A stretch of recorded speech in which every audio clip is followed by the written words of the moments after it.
This is Words Aptly Spoken, which comes from Proverbs 25:11. The word aptly spoken is like apples of gold in settings of silver. The written word is a precious treasure. We want to preserve written knowledge for God's glory and as an anchor to the history of the church and its possible conversations. We hope to encourage the reading of words and of the word. So welcome to Words Aptly Spoken, where Jennifer Courtney, Tim Knotts, and I discuss books from the Classical Conversations curated curriculum. Today's Wednesday, April 10th, 2024, and I'm Lee Bortons. Today we have with us Stephanie Meter, curriculum developer for Classical Conversations Multimedia. Welcome, everybody. Jennifer, tell us about this month's shows. Yeah, so this month we're doing all things Challenge A as far as literature is concerned. So super fun month, lots of lovely novels. Last week we did Door in the Wall by Marguerite D'Angeli. This week, one of my favorites, The Secret Garden. And then we're going to tackle Crispin, the Cross of Lead, and The Magician's Nephew. It's going to be fun. I enjoyed last week a whole lot because I just love children's literature.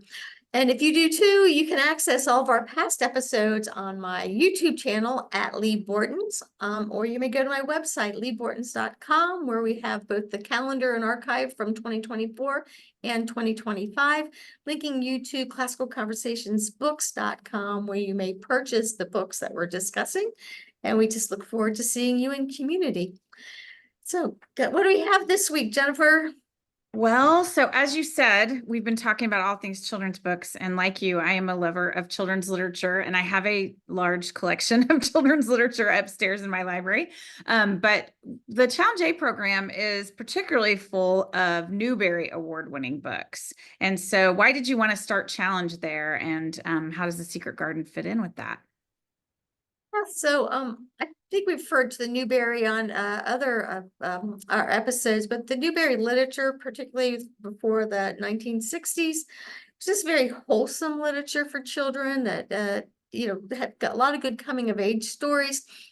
And yet it was at the correct reading level. There's not a lot that pushes them beyond what should be an average reading level for that age.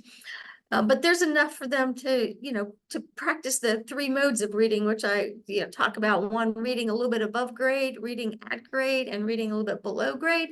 And actually below grade is where your child should read the most, because that's how they develop a copious vocabulary, as well as speed and accuracy, and the ability to see through the squiggles on the page to a lot deeper meaning. And so the Newbery books are good books. They're at the right reading level, and there's something for everybody in those three reading levels. So that's why they're in the curriculum. And then The Secret Garden is one of everybody's favorites because, I think because it's about being outside. That by itself is very interesting because children were outside all the time back when these books were written.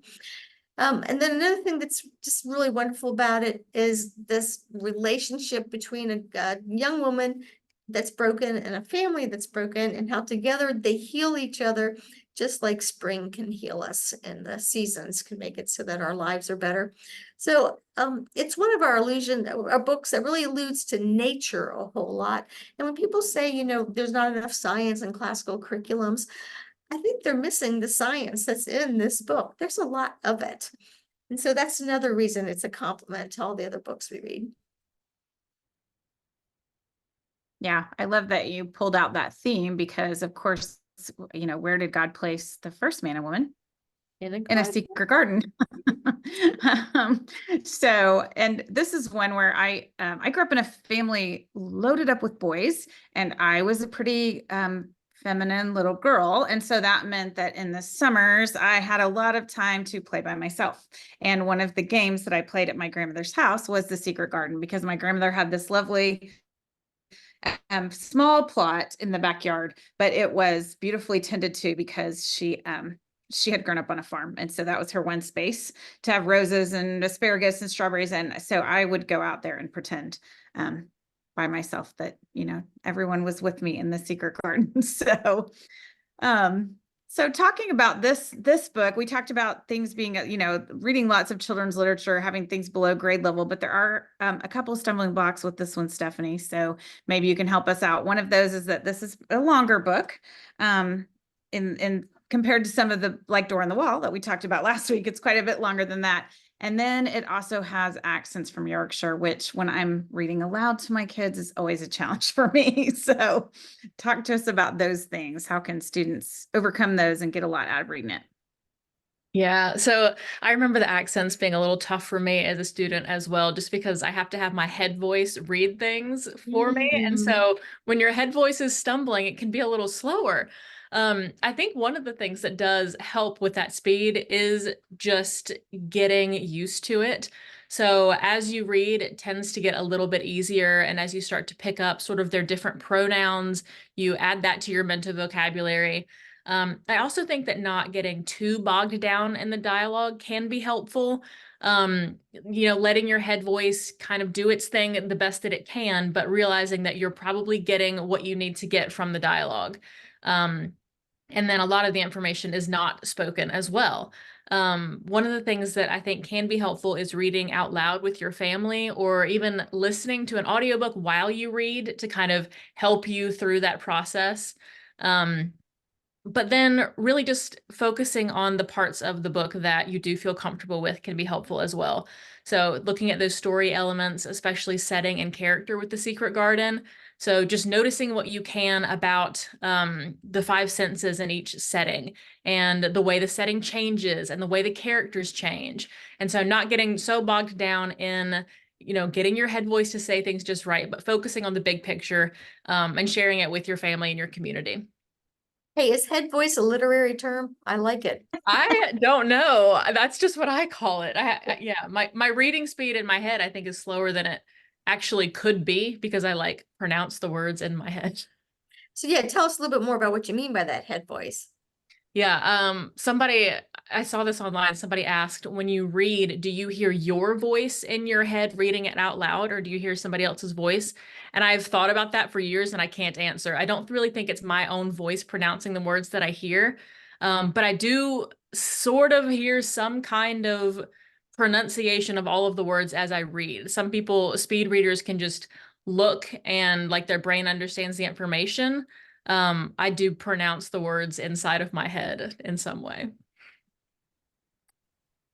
Yeah, that's good. I will tell a funny story about that head voice. I once somehow, when I was reading Jayber Crow by Wendell Berry, got Morgan Freeman's voice stuck in my head. And for the rest of the time, that book was there's no good reason for that other than the fact that his cadence is slow, and that is kind of a slow and lyrical book. That's the only connection I can make as to why my brain did that. But yes, I do the same thing, Stephanie. I have that voice sort of reading to me as I go. So and So I don't like it when I have somebody else's voice in my head. I feel like I've been robbed, yeah. because my own voice would add a level of imagination to it that the given voice won't go. Mhm. I don't know. What do you guys think about that? Am I wrong?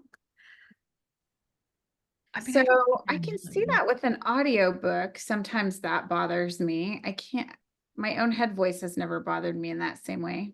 I No, think it's not like my not own being able to voice. see like your nose. Like, you can see your nose, but you Yeah. don't ever. It's like my head voice. I know I'm hearing my own voice in my head, I guess, but I've just never, I've looked past it my whole life. I guess what I'm thinking about is like, reading a a classical book that's become a really popular movie. And not only do I see that imagery all the time I read it, but I hear their voices. And before the movie came out, I used my imagination and my imaginary voices to see and listen. So Yeah. I don't know, maybe it doesn't matter. I know what you mean though. It sometimes does. So yeah. Especially Uh, if they've made some unfortunate choices that Yeah. diminish the book or the character in the book. That's always very frustrating. right. Yeah, like when you talk about you love like the Perot movies and how some of them just don't cut it. Like you Mhm. don't want the bad actor's voice in your head. You might want the good actor's voice in your head. Mm-hmm. Yeah. Sometimes I do want the actor voice in my head, that when I run into situations like this where I'm stumbling over the accent, it actually is helpful to me to have someone else's Yorkshire voice in my head, because my own voice doesn't know what to do with that. I'm not very good at imitations. So anyway, So a head voice. Interesting. Yeah. We'll have to think more about that as we go. Yeah. Oh, well, Tim, rein us back in here before we go too far astray. So we usually do like to talk about the context of these books. Tell us a little bit about Frances Hodgson Burnett, one of our authors who goes by all three names, and tell us about when the book was written. Yeah, so this is a little bit of an older book for our Challenge A collection. Most of those tend to be a little more contemporary, but this one is the book is a 20th century book. It's just a very early 20th century book. It's written a little bit in an older style because Frances Burnett was born in Manchester, England in 1849, and she immigrated with her family to the United States right at the conclusion of the Civil War, and she moved to Knoxville, Tennessee in 1865. Interestingly, she moved there. They moved there because her father had died sometime earlier, and they had some financial distress. And her mother had a brother in Tennessee that they thought would provide some financial support, but when they got there, he didn't. So yeah, so it's a little bit of a troubled financial childhood. And so in 1868, 3 years after they moved to Tennessee, Frances had her first work published in a ladies' magazine, and it was a serialized story, which was very popular in the 19th century. And rather than writing long form books that people couldn't really afford to buy many of, they would have them published in episodes in published magazines. Jennifer's favorite author did that frequently, Mr. Dickens. So she published a lot of different stories. She also wrote some play versions, some stage versions of many of her own stories as well. In 1886, her first really big hit was published, which is Little Lord Fauntleroy, which has become a trope even in literature, which is kind of interesting. And she also wrote another really famous work called The Little Princess, and some of you may be familiar with that book as well. She was pretty well known for her realist literature, which was pretty unusual in her day. There's a lot of romanticized literature, and she wrote a lot of stuff that was just sort of very homey and down to earth. The Secret Garden is mostly that way, though not entirely. So The Secret Garden was published in 1909. It's one of her later works. She was 60 when it was being written, and it too was serialized at first, and it was only published as a complete novel in 1911. And at that point in time, she was living in New York City. She had lived a number of different places, Washington, D.C., and she had moved back to England for a while with her husband. But at this point, her health was starting to fail. She had a home there in New York, and people have tried to figure out exactly what the inspiration was for The Secret Garden. And because of her failing health and some other life events, she actually didn't write a whole lot about what she was thinking when she wrote the book, unlike some of her other books where there's a lot of information. But she did live in a place called Maytham Hall for a while in England with her husband. And at one point, she did say that she had sort of made friends with a little robin in her garden in England that she was convinced wasn't just an everyday, average, ordinary robin. And she tried to communicate with it by whistling to it. And so there's something I think that was going on there in her experience. And then moving to this house in New York where she had a little garden and it was springtime. I think there's sort of some pricks of imagination and also probably some poignant memory that were coming together to make her inspired to write this lovely story. Yeah, I love thinking about I was making many connections as you were talking, Tim. I was thinking about Louisa May Alcott, who also possibly wouldn't have become such a prolific author had her father not failed in business so many times that she had to earn her bread. And then I was thinking that so Frances Hodgson Burnett was the same age Laura Ingalls Wilder was when her first novel was published. So all this wasn't Burnett's first. That's hopeful to me that they were publishing at 60. I don't know. That makes me happy nowadays. As we, well, I'm past that age, but the rest of you are heading there. Yeah. So, and I was thinking it's fun that we get to claim her dually, just like we do with T.S. Eliot. It's always fun when there's a British American author, then we can fight over, you know, who owns them. So, well, good. As you alluded to, you guys have talked about this a couple times, and it came up last week in Door in the Wall, this idea of coming of age stories, you know, taking someone who's in adolescence and sort of moving toward adulthood. So what kinds of themes and lessons can we take away from this one, from The Secret Garden?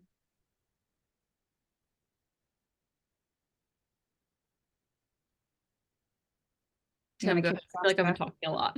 Go Oh, ahead, yeah. Stephanie. Well, the healing power of nature is one of the themes to me. Mary growing up and the garden growing up is sort of the big theme, and the way that that happens is naturally just being healed by the fresh air and the sunshine and the joy of watching things grow and the joy of getting to know the little animals in your community. It's really wholesome. We find out that Mary was mostly inside when she lived in India and didn't really have a whole lot of experience getting dirty or exploring. And that really heals her when she comes to White Manor. So just that healing power of nature. And Mary doesn't really even notice that it's happening to her for a long time. It just does this magical thing for her without her even noticing. And then as she does notice a little bit, she's just really like happy and grateful. She wasn't trying. It just, nature did this for her. And then Colin's kind of a whole nother story, but Mary's journey is that. Yeah. Yeah, I think so last week when we talked about Door in the Wall, we had some older mentors who took real interest in Robin and helped him to overcome some of his childishness and his foolishness and his physical limitations, and helped him to grow up into a honorable, useful young man. And in this book, you don't really have that. This is much more of the British era, that era of children's literature where the children are largely left to their own devices to discover things and learn. But what you do have here is sort of the opposite of that old axiom, right? That the bad apple spoils the bunch. Instead, here it's almost the good apple, right? As Mary encounters Dickon and is inspired and in some way renewed by him, then she kind of has the opportunity to do the same for Colin. So there's this positive peer interaction, which is lovely to see in this book. Yeah, and Stephanie and I have had conversations too about how just absolutely unlikable Mary is at the beginning. And really Colin's not much more likable. It's an unusual beginning to have a couple of characters that you just have no patience for. And in fact, when Mia was reading this book for Challenge A, she was reading in a fort in the cupboard under our stairs, and she stuck her head out and shouted, "Mary Lennox is a brat." I was like, yep, she is. Hang in there with her. She'll get better. So it is fun to see her transformed from that early, just completely obnoxious version into someone quite likable. There's a transfer though from adults and family to the children in Dickens' sister and parents, that like he really had a loving family. And of course it was his love that made it so that Mary could heal and then Colin could heal. I'm trying to remember, it's been a while since I read the book actually. Colin's father seems like he eventually heals also. Am I remembering that right? He is one of the people that's healed by the garden eventually, yes. He doesn't appear a whole lot. And they do have sort of brief interaction with the old gardener, Ben Weatherstaff, who is sort of an adult helper to them. Yeah, the other thing, a theme that we have is the door on the wall, right? The garden is walled, and it's finding the key that gets them in through that door. And so it's instead of it like escaping the wall, it's getting into it. So it's a reversal of that compared to the door on the wall theme that we had last week. Yeah, and that's one of those things that it is really hard to replace that moment of entering the garden for the first time. That's pretty magical when you're 12 and reading this and they find a key and then they find the door and then they find a secret walled garden. That's an amazing moment, like it is when Lucy steps through the wardrobe and into Narnia. There are just certain moments in children's literature that first time you enter that world is pretty precious. And isn't it interesting how walls are a symbol of safety for these children in these books also? So the walled community and the door in the wall kept out the invaders, and the walled community or the walled garden keeps out kind of the ugly past that these children are overcoming. Yeah. And that's why I always thought it was funny that Mia chose to read this particular book in her blanket fort in a very small closet under the stairs, that she was in her own secret place to read The Secret Garden. So that's a precious memory for me. That's great. Yeah, I think that's something really important in every household, that there's some spot where you know your children can hide, and to create that if you don't have one. Yeah. Yeah. When Burnett wrote to her publisher to tell him originally about this story, she called it an innocent little thriller of a story. I like that. Oh, yes, there are some equally charming moments in her book, The Little Princess. So if your kids love The Secret Garden, they should definitely tackle that one next, because it also has some magic and mysterious moments that are pretty amazing in childhood. So, well, and that also has a Yeah. relationship to India too. Did you say, Tim, and I missed it? What was what was Frances' relationship to India, that there were so many of those? Yeah, I don't know that she really had a strong personal relationship with India, but in the Indian affairs of the British Empire in the 19th century were sort of, I mean, culturally pervasive for the English. So they were very, very aware of what was going on in India as a people group. So she would have heard a lot about it in those years. And it's amazing really when you look across the sweep of British literature, how many books were captivated by the British having a presence in India. That country and their relationship with it really grabbed a hold of their imaginations, and it took them a long time to untangle that relationship after it no longer existed. So there are just so many novels that are heavily influenced by that. Well, I wonder if it's got something to do with the British East India Company, that so many of their relatives and family members were employed by it, or they got their food from it, or products were from it. Yeah.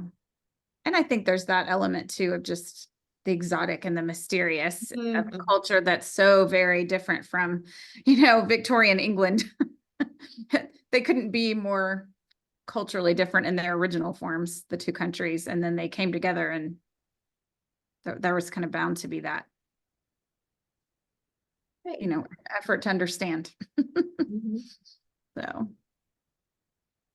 are you ready for our break? I am. Okay, it's time to thank our sponsor, classicalconversationsbooks.com, where the books discussed could be purchased. We have the entire 2023 Words Aptly Spoken calendar at leebortons.com with links to the ccbooks.com's website. And Tim is holding up a version of The Secret Garden that's from our new Copper Lodge series. And so I really appreciate that. What a nice, vibrant cover it is.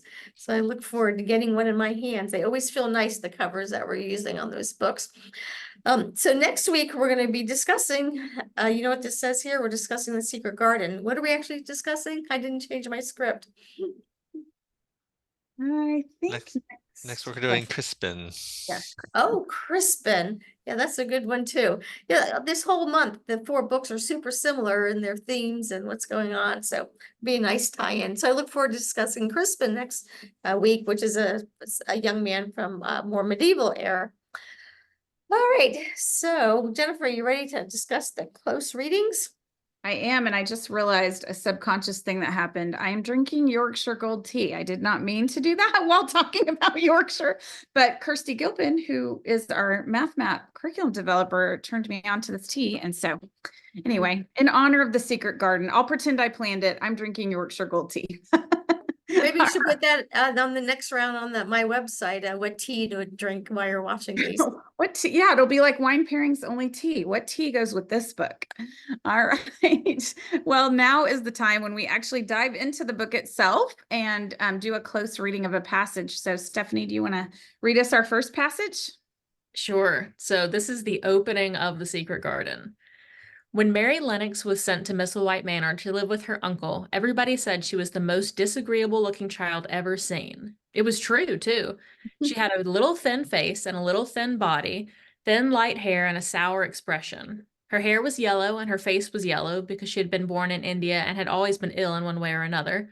Her father held a position under the English government and had always been busy and ill himself, and her mother had been a great beauty who cared only to go to parties and amuse herself with gay people. She had not wanted a little girl at all, and when Mary was born, she handed her over to the care of an ayah, who was made to understand that if she wished to please the Mem Sahib, she must keep the child out of sight as much as possible. So, when she was a sickly, fretful, ugly little baby, she was kept out of the way, and when she became a sickly, fretful, toddling thing, she was kept out of the way also. She never remembered seeing familiarly anything but the dark faces of her ayah and the other native servants, and as they always obeyed her and gave her own way in everything, because the Mem Sahib would be angry if she was disturbed by her crying, by the time she was 6 years old, she was as tyrannical and selfish a little pig as ever lived. The young English governess who came to teach her to read and write disliked her so much that she gave up her place in 3 months, and when other governesses came to fill it, they always went away in a shorter time than the first one. So if Mary had not chosen to really want to know how to read books, she would never have learned her letters at all. One frightfully hot morning when she was about 9 years old, she awakened feeling very cross, and she became crosser still when she saw that the servant who stood by her bedside was not her ayah. "Why did you come?" she said to the strange woman. "I will not let you stay. Send my ayah to me."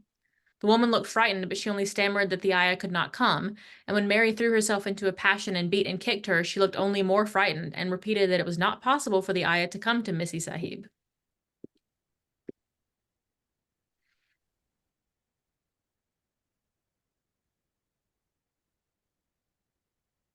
Yeah, she's a lot.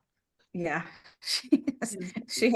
I don't think I would want to be described as either the most disagreeable looking child ever seen, or having a sour expression, or having been sickly, fretful, and ugly. Or what was the other one I noted as you were reading? Oh, a selfish little pig. Yes, That's not good descriptors. that stuck out to me too, because pig is what Mary chooses to insult people with. Like that's her insult that she calls the servants throughout the book. And so, she's kind of a little pig herself. And I would just like to add that it's a rare CC book that has an opening that describes a child this way, but Right.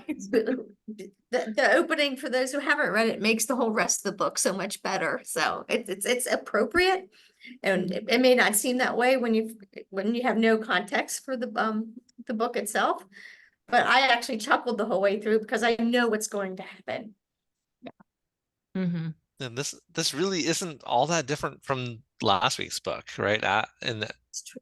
In A Door on the Wall, Robin is lying in his bed, unhappy, grumpy. His nursemaid comes in and gives him a bowl of food, and he literally throws it on her and tells her to go away, right? So, yeah, I think there's something pretty powerful about starting a story this way. I don't know that it's agreeable, right? It feels unhappy. It feels like it could be a turnoff to start a book this way.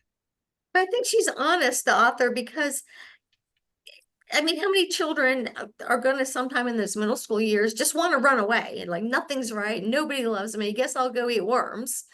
And so I think she was being sympathetic to that sensation in a child, because the realization that that's not really life, and that's not really what's gonna happen as you grow. And we get a little glimpse into why Mary is like this too, because she, obviously is choosing to act out and choosing to be disagreeable, but nothing was modeled for her. She didn't have anybody to show her what healthy relationships look like, or even to care that she existed. And I mean, the servants, sometimes we read stories about servants who can fill that role, but Mary didn't let her servants get close to her in a relationship way. And it sounds like her family didn't really respect their situation either. So all she had modeled for her was that it's all about you, and actually you're annoying and you're a burden and we don't love you and we don't want to see you. And so she was just lonely and unhappy, and no one's ever told her to act any different way. Well, and I wonder how many children today that's actually their life because of tragedy and bad family decisions. And um, I mean, it's kind of a depressing time to be a person, right? Everyone's having all these social and physical and mental issues. And could it have something to do with the fact that mom and dad weren't around to read books to them and to play in the garden with them? And so even though it was written 120 years ago, it still can relate to the children today. Yeah. And two, she doesn't have, as Stephanie, as you were reading, I was also thinking about this time that we were shocked as a family. We took our son to a tennis tournament, and at the end of one of the matches, we could hear across the parking lot this 10-year-old boy shouting at his father. And I turned to my son to see what look would be on his face, and I was pleased to find that it was a look of horror, because that's what I was hoping I would find there. And so we just had a little conversation about things we would not ever do after a disappointment in life. But it's one of the ways that stories help us to, when you read Cinderella, for example, your children instinctively know, I want to be like Cinderella. I don't want to be like the stepsisters. So in this book, if you've read them enough stories, especially, they're knowing that this is not the way to behave and that something needs to be corrected. And because it's the first pages of the book, likely it will be corrected. Mm-hmm. So, and so it's good for them to have that practice of deciding who to emulate and who to avoid. So how is this opening different, a character sketch rather than like a book report or a character description?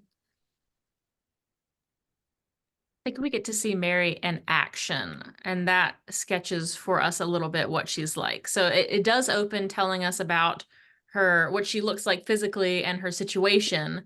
And it tells us that she is disagreeable. But then right after painting this picture of Mary and how she is, we see it right away with an example of how she treats the servant woman, and then she even becomes violent. So the character sketch kind of hits all those beats of what does the person look like, what's their situation, what's their personality like, and then showing us. Good. Yeah, I was thinking the same thing, Stephanie, because we've talked a lot about when you read like I'll call it a grown-up book for a moment, but something like Pride and Prejudice. Jane Austen is the master of letting characters show you who they are she interjects, and she can be very sharp about her characters too, but she's also really good at letting them hang themselves, so to speak, by the way they speak to other characters or write letters to other characters. And so you get to see that here with Mary too, that she hangs herself, so to speak, by speaking to the servant. It also breaks the myth that children are born innocent, and no, they're little sinners. And if they don't have someone to help correct that, this is what you get. Yeah. Oh. Well, good. So we've talked a little bit, we've kind of anticipated our next section. Anything else that we learned about Mary? And why do you think she wanted to start with Mary? Do you have a theory? Well, Mary's the heart of the story. She's the connection between the good and the growth of the whole, all the other people that are not feeling whole. Yes, I mean, Stephanie wrote our introduction to this and the foreword for our Copper Lodge edition of this, and one of the things that she pointed out, and she's here, I mean, obviously she can talk about it herself, but I think it's true that we, as children, we like to sympathize with the stories about children who are likable and are winners and are successful in some way or another, usually on their own merits, right? We don't like it when they've gotten those things from somebody, but when they've earned their way. And so Mary, like Jennifer, like your daughter, right? Our first impression of her is, wow, she's a real brat. Like no one wants to be around her. No one wants to be like her. And I think that like that setup is so important because it it makes you I think it makes you stop to consider more um as she grows and as she becomes more of the medicine than the patient, right? The more of the doctor and less of the patient as the book goes on. For Colin, I think it really does help to shift that focus. To say, well, now I kind of do like Mary. Instead of it's just I liked Mary in the beginning, now I can like her more, or I like Mary in the beginning and but now I can be happy for her. It's really a very stark transition that you don't get a lot in children's literature. And I like that it's believable too, because sometimes in literature, especially ones that are meant to teach us something, the person has a change of heart very quickly or very quickly starts to repent. And Mary's transition is slower because the book is longer. We have a little bit more time. And by the end of the book, she's much changed, but she's still herself. She hasn't become someone that she wasn't. She's become a better version of her true self. That's good. Yeah, and I think it's also important. So it's not shocking to me that a 12-year-old would call her a brat. And as we've pointed out here, it can be really important for us to help our children understand the person's circumstances and have some level of empathy for this. She's not yet orphaned, but she's definitely might as well be. And so there are some circumstances to take into account when you're judging someone. And our Challenge A&B students often need help seeing that. And even being Right, so patient. we started off with a very exciting beginning. What's next? I know. Well, now I think Tim is going to read from the end, and I'm glad he's reading and not me, because he gets to do some of the Yorkshire dialect. I will try. I am by no means English, let alone from Yorkshire. So yeah, this is from near the end of the book, and if I remember, this is when Dickens' mother encounters Mary for the first time in quite a while and is noticing some of the transformation in her. So that's Dickens' mother, put both hands on Mistress Mary's shoulders and looked her little face over in a motherly fashion. "And thee too," she said. "Thou'rt grown near as hearty as our Lisbeth Ellen. I'll warrant thou'rt like their mother too. Our Martha told me, as Mrs. Medlock heard, she was a pretty woman. Thou'lt be like a blush rose when thou grown up, my little lass, bless thee." She did not mention that when Martha came home on her day out and described the plain sallow child, she had said that she had no confidence whatever in what Mrs. Medlock had heard. "It doesn't stand to reason that a pretty woman could be the mother of such a foul little lass," she had added obstinately. Mary had not had time to pay much attention to her changing face. She had only known that she looked different and seemed to have a great deal more hair, and that it was growing very fast. But remembering her pleasure in looking at the Mem Sahib in the past, she was glad to hear that she might some day look like her.